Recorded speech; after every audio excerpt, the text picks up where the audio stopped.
এই ছেলেটি বাড়ি থেকে বের হতে ভয় পেত।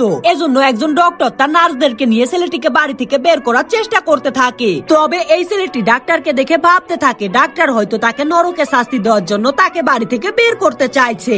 আসলে একদিন এই ছেলেটি ঘুম থেকে উঠে দেখতে পায় একজন ডক্টর তার বাড়িতে এসেছে এবং তাকে বাড়ি থেকে বের হতে বলছে। তবে এই ছেলেটি অনেক বেশি ভীতু ছিল এবং সে নিজের বাড়ি থেকে বের হতে ভয় পেত, কারণ সে ভাবতো তার এই বাড়িটি হয়তো স্বর্গ এবং সে এই স্বর্গ ছেড়ে কোথাও যেতে চাইতো না। তবে এই ডক্টরটি তাকে বাইরের সুন্দর জগতের কথা বলতে থাকে এবং ডক্টরটি ভীতু ছেলেটিকে বাড়ি থেকে বের করার জন্য তার নার্সদেরকে ডেকে নেয়। তবে এই ভীতু ছেলেটি ভাবতে থাকে এই ডক্টর হয়তো তাকে নিয়ে গিয়ে নরকে শাস্তি দিবে এবং এই ডক্টরকে দেখে ছেলেটি আজরাইল ভাবতে শুরু করে দেয়, যার কারণে এই ডক্টর যত চেষ্টা করুক এই ছেলেটি নিজের বাড়ি থেকে বের হতে চাইছিল না এবং সে নিজের ঘরের মধ্যে লুকিয়ে থাকে, কারণ সে নিজের ঘরটিকে স্বর্গ মনে করত। যার কারণে ডক্টর তাকে বারবার বুঝাতে থাকে এবং ডক্টর তাকে এত বেশি বোঝায় যে হঠাৎ করে ছেলেটি ভাবতে থাকে সে পানির মধ্যে ডুবে যাচ্ছে এবং ছেলেটি এই পানি থেকে বাঁচার জন্য সাঁতরাতে শুরু করে দেয় এবং তার এসব পাগলামি দেখে ডাক্তার জোর করে ছেলেটিকে বাড়ি থেকে বের করে নিয়ে যায় এবং তখনই ছেলেটি দেখতে পায় ডক্টর তাকে তার মায়ের পেট থেকে বের করলো,